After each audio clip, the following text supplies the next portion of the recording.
what do you have to do with this? Well, Erica, you see, it's a very... Excuse me, Mona. Miss Hart, I don't understand.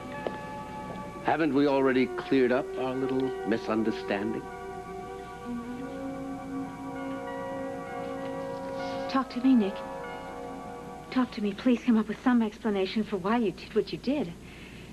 I mean, why did you go to all the trouble to break into her room? She has virtually nothing. What is it, Nick? What were you trying to find out? And why aren't I allowed to know?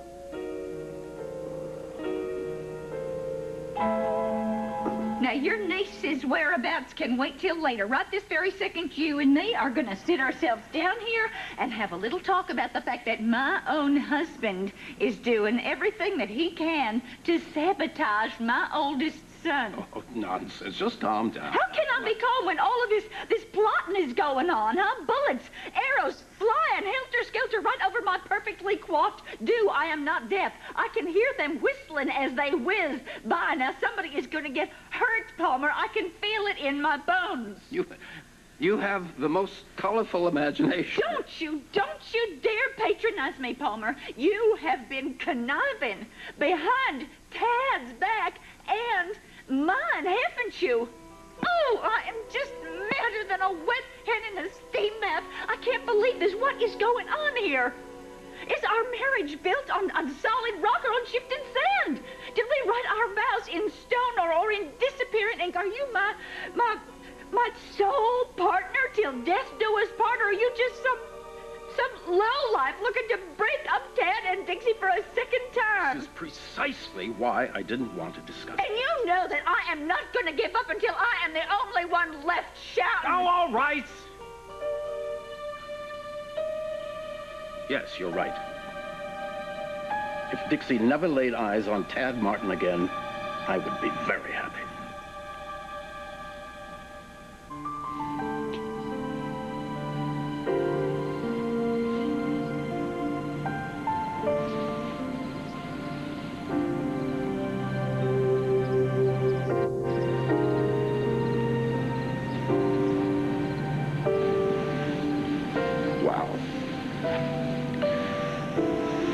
Brought back a lot. Familiar? Yeah. Familiar and, very nice. Rang a few bells for me, too. But what? Do you still love Dixie?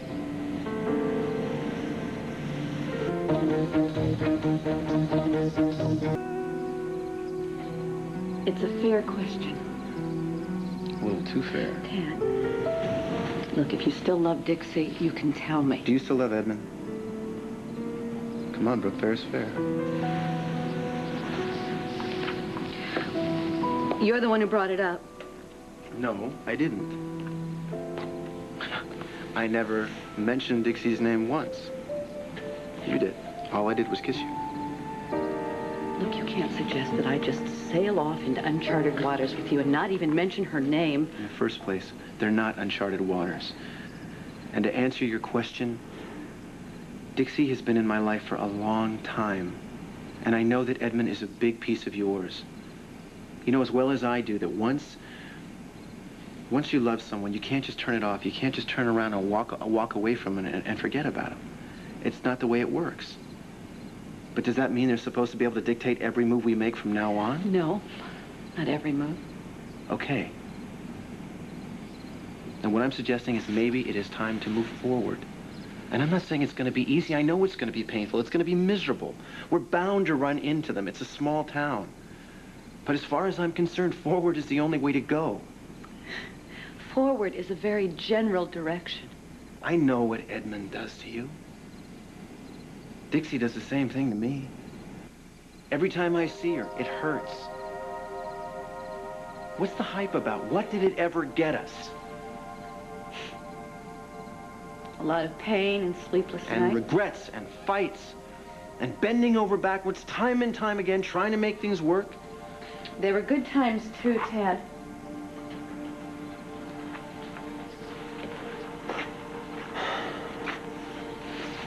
I know. I remember them. I do.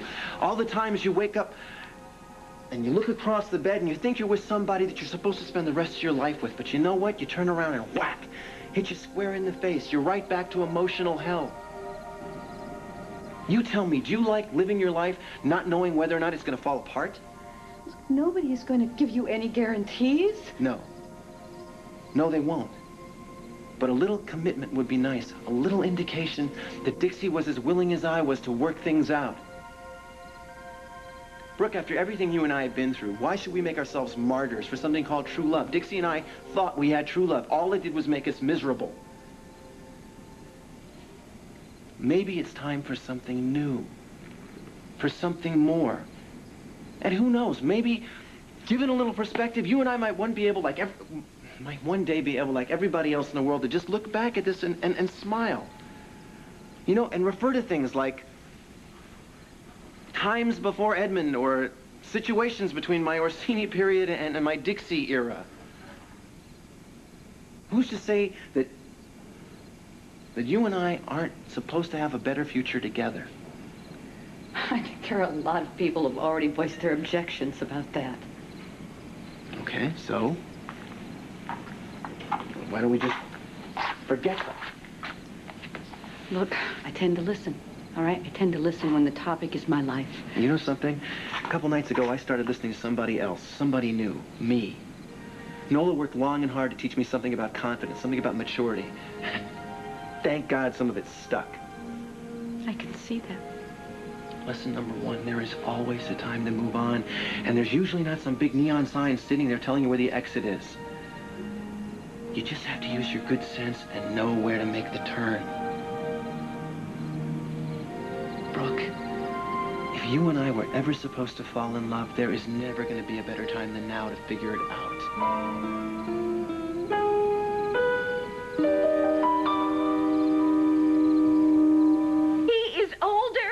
He's wiser now. He's bounced back from the dead, for crying out loud. Well, he may have made a very splashy return, but he hasn't changed one iota. How do you know? I mean, this is a bona fide miracle, for crying out loud. Can't you give it a chance? Well, money may improve a man's wardrobe. It doesn't do a damn thing for his character. Anyway, I've always thought that Tad had just a little bit of his father in him. How dare you? How dare you throw Ray Gardner in my face? That is really hitting below the belt, Palmer. Blood sometimes will tell. Blood?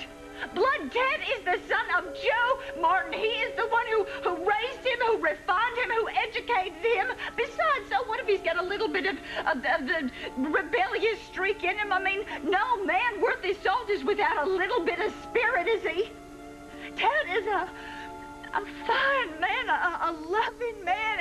All the work that Joe and Ruth did paid off. Blood, oh, blood, blood. I'll give you blood. My daughter, Jenny, she was the most beautiful, sweet angel that ever walked the face of the earth, and she had every bit as much of Ray Gardner's blood in her veins as Tad did. Tad is a success. The proof is in the pudding. Okay, well, in this case, the vino. Orsini wine, so there. I always thought Tad and Dixie's relationship was a mistake. I still do. So there you are. You're just raising your banners, waving your flags, and rooting for Brian, aren't you?